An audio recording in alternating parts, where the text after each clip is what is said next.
बहनों भाइयों नमस्कार। मैं अनिल शुक्ला भारती पूर्व सांसद अपने चैनल जन यात्रा टीवी में आप सबका हार्दिक स्वागत करता हूं। साथियों, आज का हमारा विषय है संसद की सुरक्षा में सेन। 13 दिसंबर 2001 को संसद पर आतंकी हमला हुआ था, जिसमें कई सुरक्षा कर्मी शहीद हो गए थे। 13 दिसंबर 2023 दिन बुधवार को दोनों सदनों लोकसभा व राज्यसभा की कार्रवाई शुरू होने से पहले 22 साल पहले आतंकी हमले में शहीद लोगों को श्रद्धांजलि दी गई थी। संसद पर आतंकी हमले की बरसी के दिन योजनाबद्ध होकर इस तरह की दुस्साहसिक घटना को अंजाम देने को सरकार को गंभीरता से लेना होगा। इसकी गंभीरता से जांच करते हुए इस तरह की योजना बनाने वाले तक पहुंचना होगा और घटना के मूल उद्देश्य का पता लगाना होगा।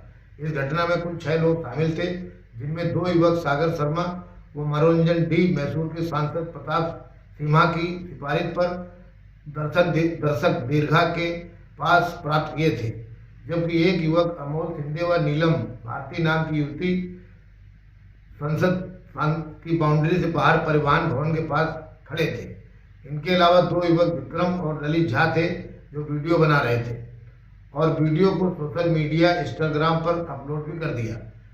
6 लोगों में 5 लोगों को तुरंत गिरफ्तार कर लिया गया था और 6ठे युवक ललित झा को भी दिल्ली पुलिस ने गिरफ्तार कर लिया है।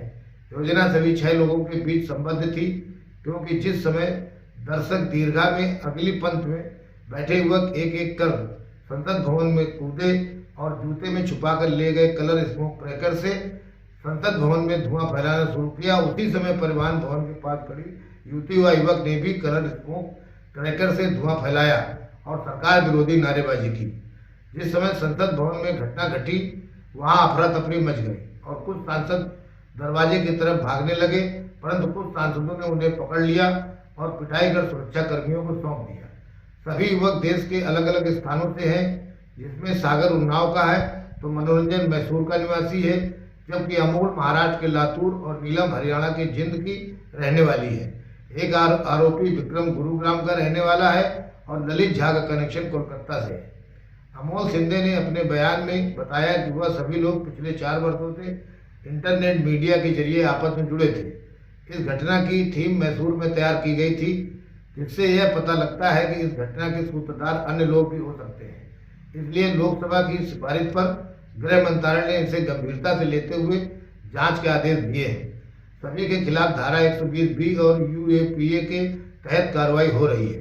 CRPF के महानिदेशक अनीस दयाल सिंह की अध्यक्षता वाली जांच समिति में अन्य सुरक्षा एजेंसियों के सदस्य व विशेषज्ञ भी शामिल होंगे। समिति सुरक्षा में कमी के कारणों का पता करेगी और इसमें आगे की कार्रवाई की सिफारिश भी करेगी। मालूम हुआ है कि सभी 6 आरोपी संसद भवन के अंदर जाना चाहते थे, परंतु 2 लोगों का ही पास बच सका। यह भी सूत्रों से मालूम हुआ है कि संसद भवन में घुसने से पहले उन लोगों ने संसद भवन की रेकी की थी और एक दिन पहले वह लोग गुरुग्राम में विक्रम के घर रुके थे। नीलम ने तानाशाही नहीं चलेगी, जय भीम जय भारत के नारे लगाए और कहा कि वह छात्र है, किसी संगठन के इशारे पर यहाँ नहीं आई है। जबकि नीलम को सरकार विरोधी कई मंचों पर देखा गया है। उसे महिला पहलवानों के धरने में भी देखा गया है। सूत्रों का कहना है कि वह आंदोलनजीवी है।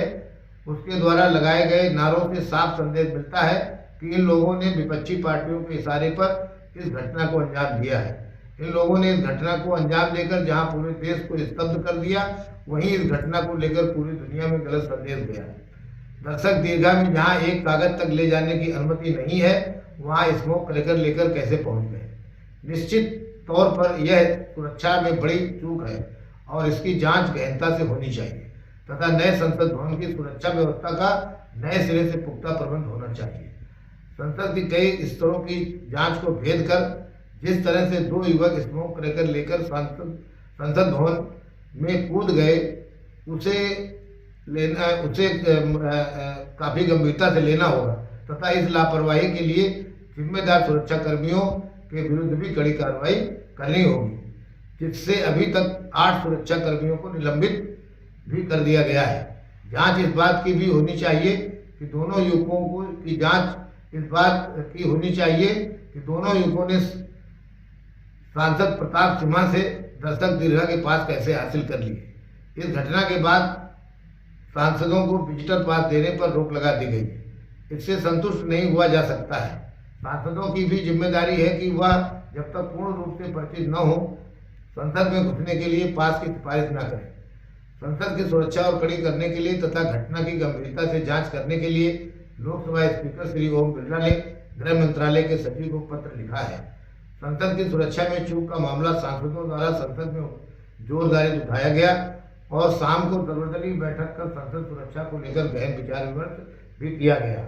मंत्रियों और सांसदों के सहयोगियों के प्रवेश को रोकने पर भी विचार किया गया, परंतु अंतिम निर्णय नहीं हो सका।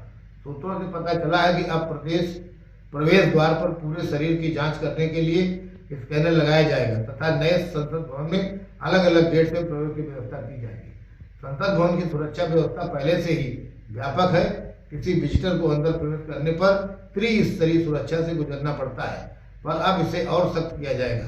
परिसर के बाहर दिल्ली पुलिस सुरक्षा व्यवस्था देखती है, तो अंदर की सुरक्षा व्यवस्था सीआरपीएफ की जिम्मेदारी पर होती है और मुख्य भवन की सुरक्षा पार्लियामेंट सुरक्षा सर्विस के हाथों में होती है। संसद के दोनों सदनों में दर्शकों के लिए दीर्घा होती है और दीर्घा तक पहुंचने के लिए सांसद की सिफारिश पर पास जारी किया जाता है। पास जारी करते समय विजिटर यह विधिवत जांच होती है और आधार कार्ड अथवा पहचान पत्र की जांच के बाद ही पास जारी किया जाता है। फिर अंदर जाने के लिए पहले रिसेप्शन का दरवाजा पार करना होता है जहां जांच होती है, फिर मुख्य भवन के दरवाजे पर जांच होती है। इसके बाद दर्शक दीर्घा में प्रवेश करने के पहले सबकी जांच होती है। मोबाइल फोन तथा अन्य सामग्री रिसेप्शन भवन के लाकर में रखवा दिए जाते हैं, तब प्रवेश मिलता है। लेकिन इस चूक ने सुरक्षा व्यवस्था पर नए सिरे से विचार करने पर सरकार को विवश कर दिया है। Thank you very much. यदि मेरा चैनल आपको पसंद आया हो तो इसे लाइक सब्सक्राइब करना न भूलें। आपका साथी अनिल शुक्लावंशी पूर्व सांसद।